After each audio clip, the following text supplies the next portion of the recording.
I wrote a book a couple years ago on how to engage with leftists, with basically how to defeat them. It's called How to Topple the Left's House of Cards. My viewpoints have actually changed just a little bit, not on political policy since then, but at the time that I wrote that, it was published in 2017, I thought, okay, people need to learn how to actually engage. It's such an intimidating thing, right? To talk to liberal friends or liberal family or people at your college and not know what to say, not have the exact response for a specific talking point from the left. And I thought, well, I work in this business. I know all of the answers to that. Let me write a handbook or a manual so that people can learn how to do that too. And it's not that I reject that viewpoint now. I've just realized that given the ideology that is so pervasive on the left right now, this very Marxist ideology, whether it's critical race theory, whether it's the transgender ideology, 1619 Project, this anti-American attitude coming from the left, that we actually can't always change people's minds. Call this cynicism that's come with age, but we can't necessarily change people's minds. But what we can do is we can enact policies that stop the creation of new leftists, meaning stop people from being indoctrinated into Marxism.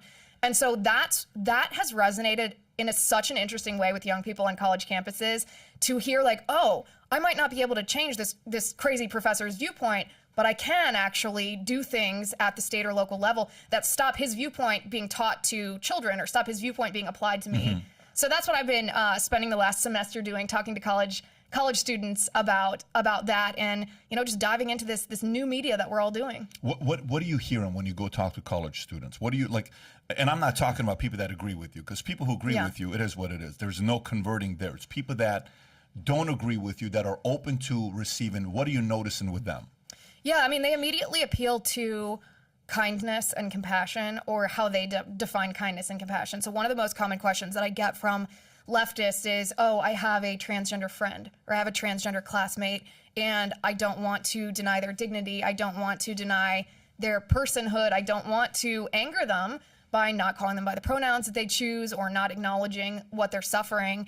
And that's a very valid, Is that the most common response, that it has to do with trans pronunciation of their how they identify? That's the most common thing you hear? Literally the most common thing that I hear from college-age liberals is, you're not being kind to transgender. I am just trying to be kind to these people, because these people, the narrative is that they're bullied. The narrative is that they commit suicide at very high rates, which is true on both accounts.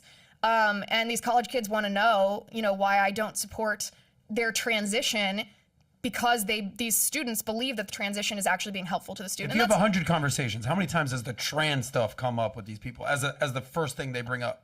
A lot. Really? Like 50%, 80%? That's insanity. Yeah, that's crazy. Because and it's like a heavy topic, right? Yeah. I guess, but less than 1% of the world identifies as trans. But go back and think when you and I were in high school. That was a long time ago, right? 24 years ago, 25 years ago, we were in high school. There was no cell phones, right? For me, 25 years. For you, 23 years. There was no cell phones. There was no social media. There was no Facebook. There was none of that stuff. So that's what they're seeing every day. So they're seeing those videos going viral. That's the topic. They're seeing the controversy behind the Dave Chappelle stuff that's going on, the Caitlyn Jenners of the world. You're not nice. You're not, you're too disrespectful. You let people be. Why don't you accept? And that's the conversation they're probably going through. But there's a difference between like what's being seen and the reality that gets such a non-issue for 99.9% of Americans. But you got to know the campus. The campus is a... Well, it's a good part of human nature, though, to want to be a voice for the voiceless or to want to stand up for the marginalized. So I don't discourage that. I encourage the college students to actually define, well, what is compassion? What does it mean to actually help these people? What does it mean to give them dignity and respect? Because we should treat everyone with dignity and respect and fight for equality under the law. But it's not compassionate to push them into a surgery that they're going to regret that's irrevocable. It's not compassionate to indulge delusion. That's not compassion. That's actually the opposite. That's a form of abuse. Do you have trans friends? Yeah. You do? And how do you have those conversations with them? My trans friends tend to be conservative. Conservative trans friends? Yeah. Yeah. Okay. Give an example. Give an example of one. Chad Felix Green. Chad Felix Green? And what's the conversation with him, or Chad being transgender? What's his approach towards politics versus others? He's very much against the transgender ideology as it pertains to our current political topic. He understands that he suffers from gender dysphoria. That's a real thing. It's a mental health issue. He understands that he suffers from that and that it causes him to want to mutilate his body, and he resists that. He understands that, he was guided a lot by Walt Heyer. I don't know if you're familiar with Walt Heyer. Walt Heyer is probably 65, 70 years old right now. Transitioned, was born biologically male, transitioned to a woman, spent 20 years as a quote unquote woman, and then detransitioned because of regret. And now helps young people who are suffering from gender dysphoria either detransition or cope how you should with the mental health issue. So Chad still identifies as, he says he's transgender, he says he suffers from gender dysphoria, but he didn't undergo surgery. Yeah, I think the biggest thing is the fact that you can't have the conversation, you can't challenge, you can't push somebody's whatever argument they may be having. That's the issue. But it's great to see somebody like you. I think you're doing it, Charlie's doing it, few people are doing it that are going on campuses, and it's creating a ruckus. It's getting, have you had an experience where they wanted to kick you off campus? Has that happened to you yet or no? Are they pretty friendly to you? Well, no, they're not friendly to me. So what typically happens, or what happened, I'm trying to think of what college this was. I think it was at the University of Michigan.